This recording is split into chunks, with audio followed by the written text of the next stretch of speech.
You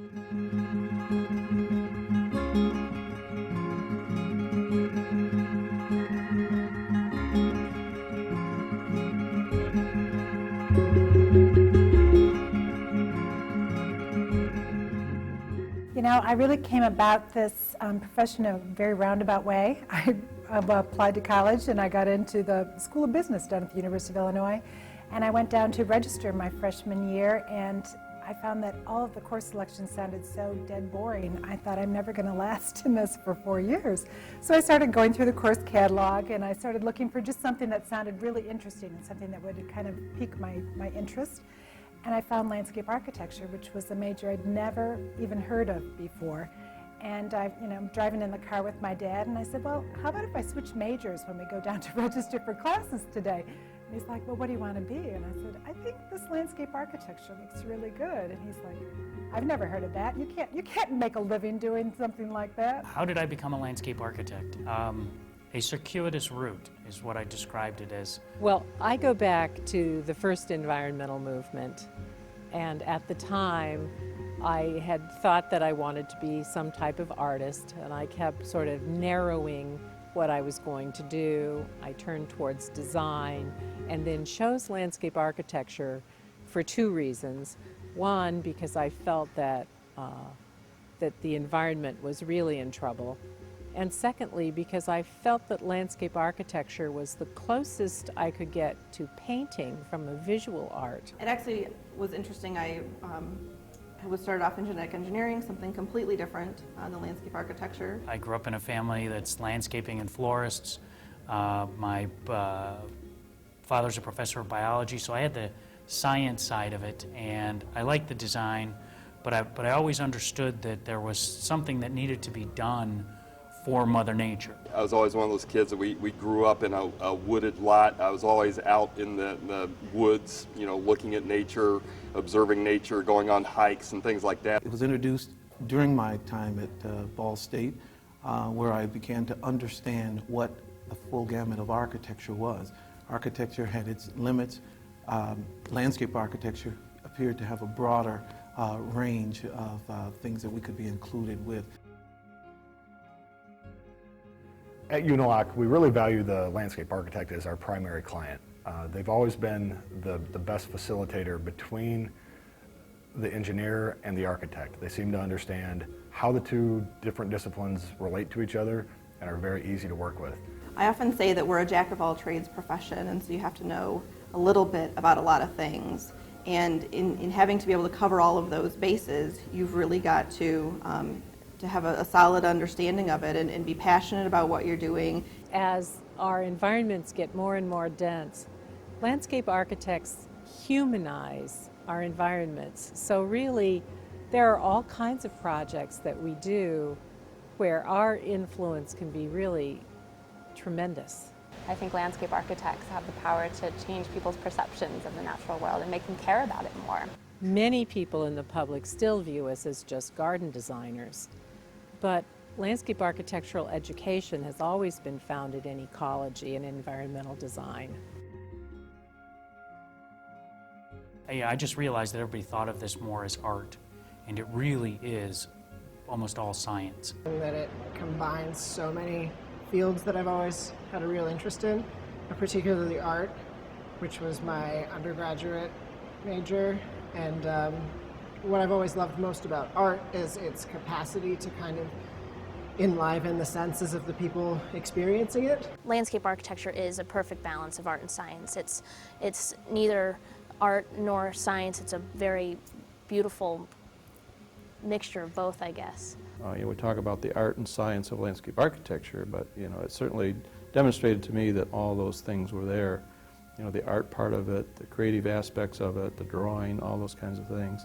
But also the use of science in the sense of ecology and geology and all those kinds of things that go into creating a project. It's a misunderstood profession.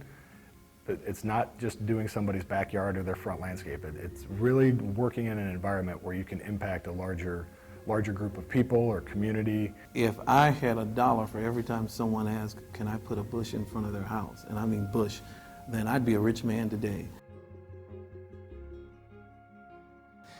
I think the profession has changed dramatically since I first began with the advent of technology and the computer, with the interface between the design professions, architecture, engineering, and landscape architecture. The other thing that I would say about landscape architecture, which is changing, is again this idea of a kind of an elevated awareness of the profession, and the idea that landscape architects can actually take a leadership role in a larger public realm. From every project that you're involved with, at least, that I've been involved with, it involves partnering with some allied profession at some point, be it architects, be it civil engineers, be it fountain designers, be it planners. At just about every project we've worked with, we've had to have some type of communication and coordination with that allied profession. Sustainability. Sustainable design with landscape architecture is a matter of making something blend with nature so well that you can't tell where the design ends and nature takes off. I think what's going to happen in the future is I think we're going to look back and say it pays to be patient, it pays to be systematic, it pays to be thoughtful, it pays to be generous, and I think these are going to be the qualities that are going to sustain the country, and I suspect sustain landscape architecture over the next 10 years. Landscape architects have the privilege of designing how people interact with their environment, what they see, what they hear, how they feel. And I think that is the most powerful thing out there right now. It can change a community, it can change someone's life, and people don't think of it that way, but really that's what we're doing. I believe that urban parks, especially in Chicago, are really changing the face of landscape architecture throughout the entire world. Chicago is kind of like a laboratory. You know, a lot of people come here, see things, and they're willing to go back and try it. Just think of all the things Mayor Daley has done. My father once told me that design was not only meant for the rich. Quality design was not only meant for the rich. And I think that's significant because we do significant projects throughout the entire city. Neighborhoods have been designed so that kids can't play outside. They've lost contact with the natural world. And in that unstructured playtime allows their brain to begin to think very critically and about decision making, whereas when you're in a structured setting, your brain kind of kicks back and says, all right, I don't have to do anything because I'm being told what to do. And so it's getting those kids out and back in touch with the natural world that's extremely important.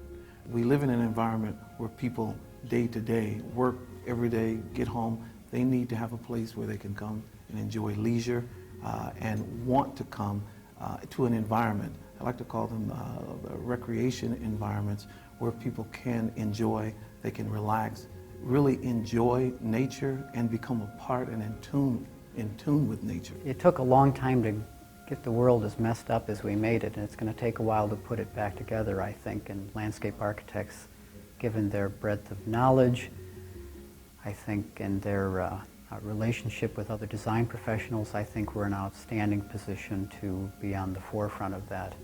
Not just because of, or I should say, maybe even more so than some of the environmental sciences. They may be more on the technical side, but landscape architecture has always been about how that technology is applied to everyday problems and challenges, and I think that's what landscape architects are really good at. This is a great time to be a landscape architect in Chicago.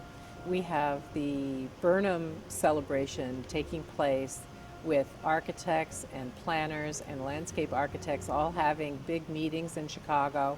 It's an opportunity for us to showcase our work next year.